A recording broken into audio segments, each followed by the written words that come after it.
Hey everybody, last week you heard our episode on King Tut. To help us keep the ancient Egyptian party going, we're welcoming the Greeking Out podcast from Nat Geo Kids. They have a special episode dedicated to another Egyptian pharaoh and mythmaker. Here to help introduce us to the show is Emily Everhart, Greeking Out's senior producer.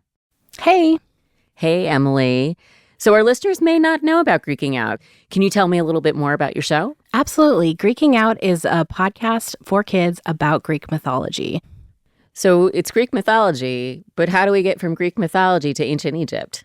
Well, it's funny you should ask. We had an episode about monsters, and we wanted to do the Sphinx. And after doing some research, we found out that the Sphinx is actually an Egyptian monster that the Greeks really glommed onto, basically.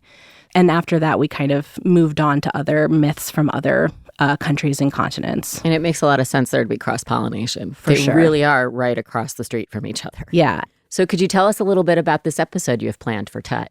Absolutely. We're going to focus on Akhenaten, who is probably King Tut's father. And he was quite a figure because he engaged in a lot of myth-making about himself. He said, all of your gods don't exist anymore. My God is the only God that is important. And he caused a lot of ruffles, as you can imagine, and he just upset the whole apple cart. I bet the priests were not happy about that. They were not. And actually, we talk about a little bit in the podcast how it was a bit of a political play as well. So we're going to play an episode for you about Akhenaten, produced by Emily and the team at Greeking Out. Here it is. The stories featured in Greeking Out are usually original adaptations of classic Greek myths. This week's story features anthropomorphic stars, megalomania, rewriting religion, the pain of moving, artsy-fartsy stuff, and the pharaoh Tutankhamun. Greeking Out, the greatest stories in history were told in Greek mythology. Greeking Out, gods and heroes, amazing feats. Listen and you'll see it's Greeking Out. Greeking Out is about myths, right? Are we doing the rhetorical question thing again? No, Oracle. Just stick with me. You know how we usually talk about Greek myths, and then sometimes we talk about myths from other cultures? I am familiar with the podcast. Right. So you know that myths are stories created by lots of people over long periods of time told over and over again. They're usually about superhuman beings or gods, and people might slightly change the myth to make it more exciting or more relevant to their lives the next time they tell it. And so over time, the myth could change a bit. It's kind of a group effort, and everybody pitches in. So when we tell the stories of Heracles or Circe, we're participating in the myth too. But today's story is something different. What happens when one person decides that a new myth is the best myth, and that everybody else should have to follow what they believe, or else? I believe people should be kind to snakes. Well, that seems reasonable, but one ancient Egyptian pharaoh made a belief system all by himself, and things went, well, you'll see. We've already talked about two myths from ancient Egypt on this podcast. In Season 5, we told you the story about Usir and Aset, and in Season 6, we heard about Heru and Set. Now, these stories meant a lot to the ancient Egyptians. They explained things like how people could be reborn in the afterlife if the proper mummification steps were followed, or that the very best pharaoh would always be the king's son, no matter how qualified another candidate might be. Ancient Egyptians believed in hundreds of gods, and they called on different gods for different reasons. For example, Hut-Heru, also known as Hathor, protected people during childbirth. The lion goddess Sekhmet was associated with healing and medicine. The jackal Inpu, or Anubis, was the god of embalming. You might call on a certain god at a certain time in your life. And gods might get new names. They might become more or less popular over time. They might even merge together to form a new god, but the system stayed the same. In this system, the pharaoh served as the highest priest, sort of a go-between between gods and men, making sure that the gods stayed happy. They protected the people of Egypt from chaos and united the two lands, Upper and Lower Egypt. After Pharaoh died, he joined the gods in the Field of Reeds. It was a belief system that worked for a really long time. Throughout the almost entire span of over 3,000 years of ancient Egyptian history, this all stayed pretty much the same. Except for one weird blip. This one funky pharaoh who decided to upend the system and try something new. And that's what we're talking about today. Not a myth, but a real person from history who created his own myth. The year is 1353 BCE, and Pharaoh Amenhotep III has just died after 38 years on the throne. He had ruled over an extremely wealthy and powerful Egypt, and he left his 18-year-old son, Amenhotep IV, in a good position to keep the good times rolling. Both pharaohs' name, Amenhotep, means Amun is pleased, honoring the god Amun. This makes sense because Amun was considered the king of the gods as well as the god of the sun. In previous episodes, we talk about Usir as the king of the gods, but things change and gods go in and out of favor. In this time period, Amun was the most prominent god. Right. Like I said earlier, Amun had been gaining popularity for centuries, and during the time of the Amenhoteps, the Amun priests were wealthy and powerful. Heck, they even owned more land than the pharaoh. But hey, Amun's got an important job, right? Making the sun come up each day is probably not easy. The sun doesn't ever go down or come up. The turning of Earth creates the illusion of the sun's movement. Yeah, we know, fair point. For the first few years, Amenhotep IV acted very much like your average pharaoh. He appeared in art as a muscular king. Seems like a weird detail now, but more on that later. And he married a woman named Nefertiti. You might recognize her. The bust of Nefertiti was discovered in 1912 in Tel El Amarna and is very famous.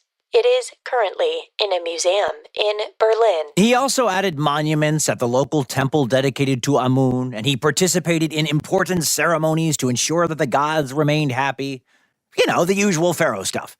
But after a few years, our guy stopped being a normal pharaoh. One day, Amenhotep IV made an announcement. He said that the temples were in ruins and that the gods of Egypt had stopped appearing. Well, all but one. The only god remaining would be the only one he would worship going forward. And who was this god?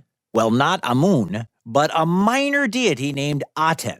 This god had previously been considered just one form of the sun god Amun. The Egyptians believed the gods could take many forms. In this case, Aten was the sun in the sky. But for Amenhotep, Aten wasn't just part of Amun. Aten was his own thing. Here's how the pharaoh described his god. Splendid you rise, O living Aten, eternal Lord. You are radiant, beauteous, mighty. Your love is great, immense. Your rays light up all faces. Your light here gives life to hearts when you fill the two lands with your love. It kind of makes sense, right? I mean, why worship abstract gods that nobody's ever seen before when the sun is right there? You can literally look at it. You can feel its warmth. And best of all, it reigns over all of Egypt. Do not look directly at the sun.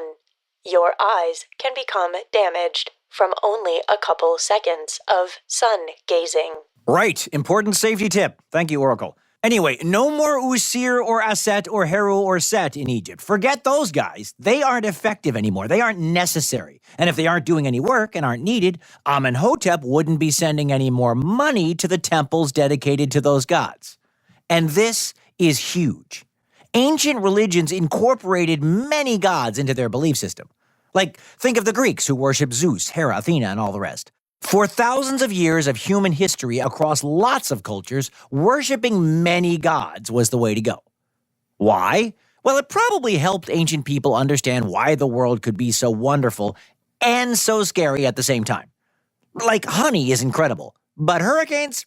Not so much. These two things must be coming from different deities, because there's no way they're the same. Amenhotep probably didn't have a way to explain that, and he didn't really need to. Pharaohs don't really have to explain themselves to anybody. So Amenhotep built temples to his one and only god Aten throughout Egypt. These temples must have seemed strange to the other Egyptians, because normal temples contained dark, sacred rooms where the statues of gods could be tended to by the priests. The Egyptians believed that the spirits of the gods would enter the statues and accept their offerings. But the new temples dedicated to Aten removed the roofs and had no statues of Aten. I mean, if your god is pure light, then just let the sunshine in, right? It takes 8.32 minutes for light from the sun to reach Earth. In this new religion, the old way of getting to the afterlife, you get mummified, you follow the instructions on your tomb, you meet up with the gods, that was all old news. Nobody did that anymore. The new way was, well, unclear, and definitely not the same way their ancestors had been doing it. What even were the instructions now? This new system was far from comforting. And of course, the Aten was very particular about who he talked to. Therefore, there was only one person who was close to the Aten. You guessed it, it was Amenhotep IV. Except that even the name Amenhotep wasn't working anymore. In the 5th year of his reign, Amenhotep IV put his belief where his mouth was, or, something, and changed his name. If Aten was the only god that mattered, he couldn't go around with a name that honored Amun. Maybe he tossed around some other solar names, like King Summer's my favorite, or Lord don't want to wear sunscreen, or whatever.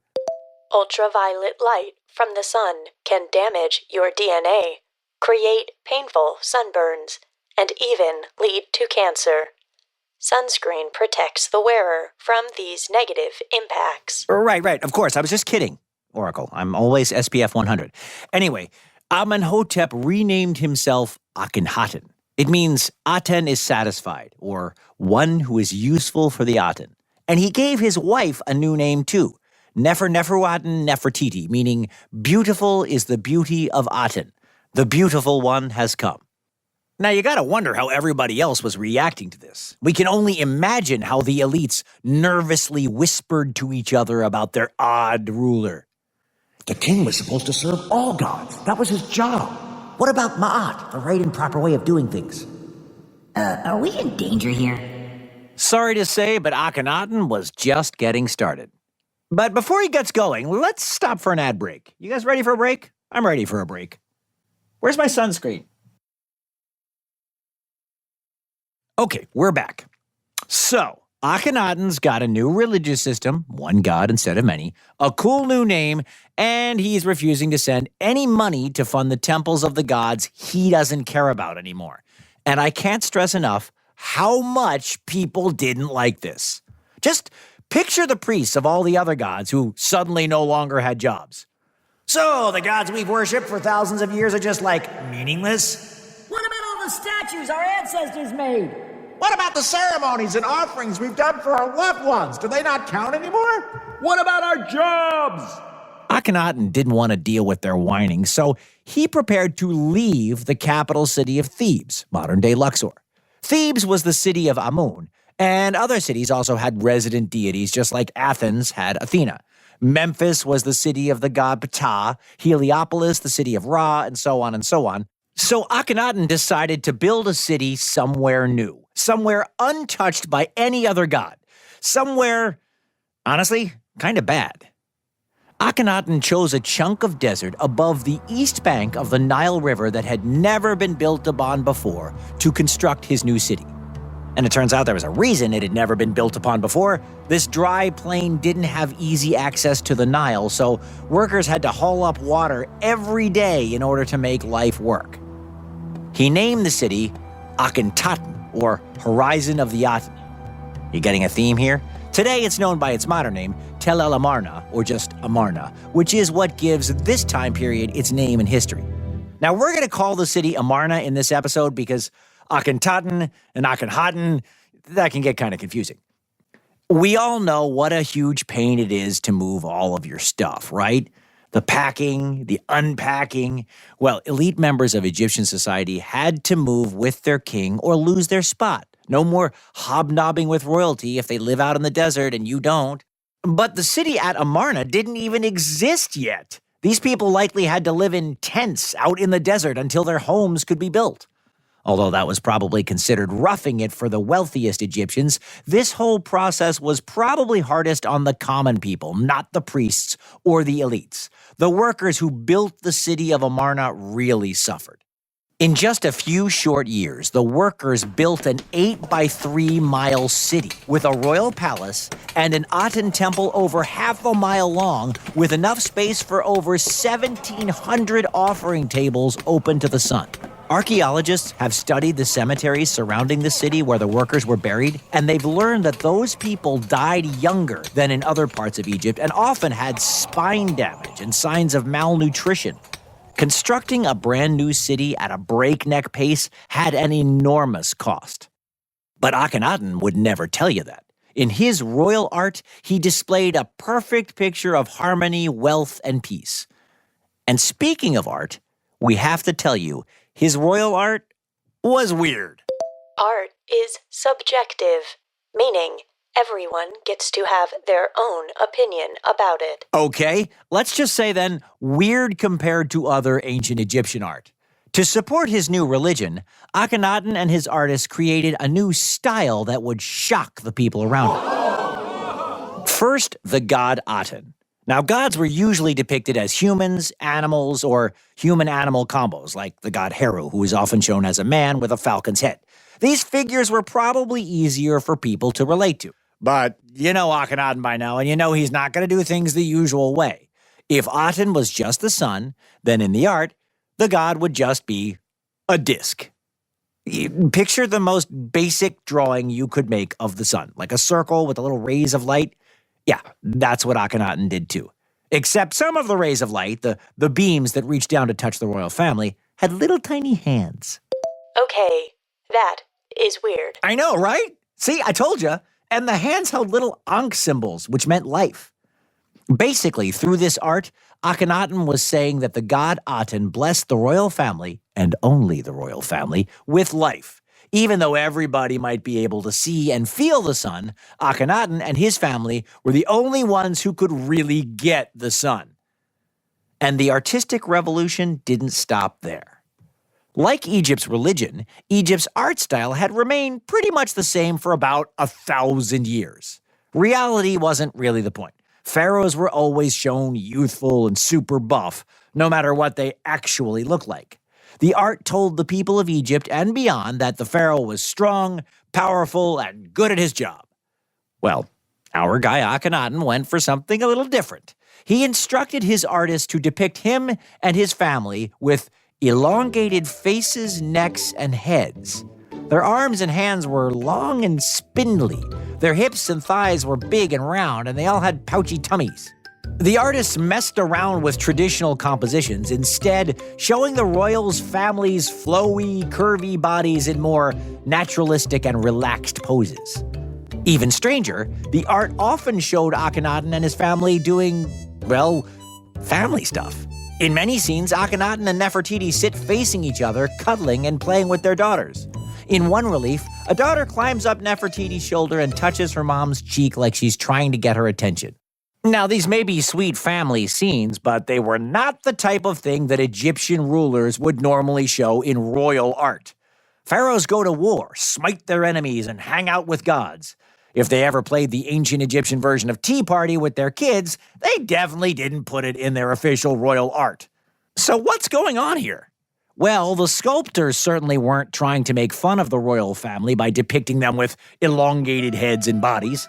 In fact, Akhenaten himself had demanded the statues look that way. He was definitely doing it on purpose. Maybe Akhenaten wanted to look otherworldly so that other Egyptians knew he and his family were special. They were so close to the god Aten that they'd become superhuman. The art shows off maybe Akhenaten's most important religious belief, though, that Aten was a god that only he and his family could understand. The god blessed him and his family and no one else. So if a regular Egyptian wanted to ask a favor in their life or pray to a deity, they might as well just worship Akhenaten, and maybe he'd pass the blessing along. It was a major change from ancient Egyptians being able to appeal directly to a god for health or guidance. Now, at some point in his reign, Akhenaten went beyond just being an artist, a city builder, or a man with unusual religious beliefs. He actually attacked the other gods. Akhenaten officially closed all the temples, outlawed the worship of other deities, and he sent out workers across the land to remove the name and image of Amun, Amun's wife, the goddess Mut, and anything that indicated there were multiple gods. They took tools to temple walls and monuments and chipped off the king of the gods. This was his worst offense, and it's likely what earned Akhenaten his nickname, the Heretic King.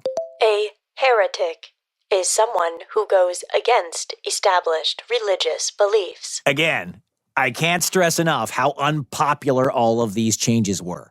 There is evidence that regular people secretly kept small statues to the old gods in their homes, even in Amarna. Everyone was unhappy. Everyone except Akhenaten, his family, and the people closest to power. But it all came to a screeching halt when, 17 years into his reign, Akhenaten died. Experts aren't sure who was in charge next. It's a bit unclear. It's possible Nefertiti took the throne for a while. But eventually, the throne passed to a boy who was likely Akhenaten's son, who went by the name of Tutankhaten, or the living image of Aten. This boy reversed course and abandoned the city of Amarna very quickly, leaving everything standing just as it was in the middle of the desert. More importantly, this new young pharaoh restored the gods and the priests to their rightful status, bringing the society back to its traditional practices. He even changed his name to Tutankhamun, or Tutankhamun, to make it clear whose side he was on. Tutankhamun was only 8 or 9 years old when he took the throne, so it is likely he had help with these decisions. Later pharaohs would tear down all that Akhenaten built and strike his name from the list of kings. The myth that Akhenaten tried to create died along with him. But we are still left with the question, why did he do it? Was it to take away power from the priests who were becoming more wealthy than the pharaoh? Did he want to be worshipped like a god and collect all the power? Or did he have a sincere belief in the power of Aten? We will probably never know the answer, but it's still an interesting thing to think about. So since we've reached the end of this episode, it's probably a good time to tell you that this year is the 100th anniversary of the discovery of the pharaoh Tutankhamun's tomb. That's right, King Tut. And we're celebrating by collaborating with other kids' podcasts to bring you some fun ancient Egyptian episodes. First up, we're doing a feed swap with our friends at Overheard at Nat Geo. And if you're listening to this on the Overheard feed, you may have already figured that out. But don't worry, we'll be back on Friday with another episode of Greeking Out. And then we have a bunch of fun episodes coming out this month from our podcasting friends. Stay tuned for a full list of amazing ancient Egyptian episodes. Thanks for listening to this week's episode. On Tuesday, watch out for a special bonus family-friendly episode from Overheard at Nat Geo. Check out the description of this episode to find links to all the podcasts with an ancient Egypt episode in honor of the discovery of King Tut's tomb. Some aren't out yet, but will be coming out soon from our friends at Tumble, Forever Ago, Mystery Recipe, Girls' Tales, The 10 News, Flip and Mosey's Guide to How to Be an Earthling, and The Big Fib. You can start with Forever Ago, which is releasing an episode on October 26th about why so many Egyptian artifacts are not in Egypt. Listen and you'll see it's Greeking Out. This episode of National Geographic Kids Greeking Out is written by Allison Shaw, a Nat Geo Kids magazine editor, and hosted by Kenny Curtis, with Tori Kerr as the Oracle of Wi-Fi. Audio production and sound design by Scotty Beam, and our theme song was composed by Perry Grip. Dr. Emily Teeter is our subject matter expert, and Emily Everhart is our producer. That was Greeking Out. If you'd like to check out more episodes, you can find them wherever you get your podcasts.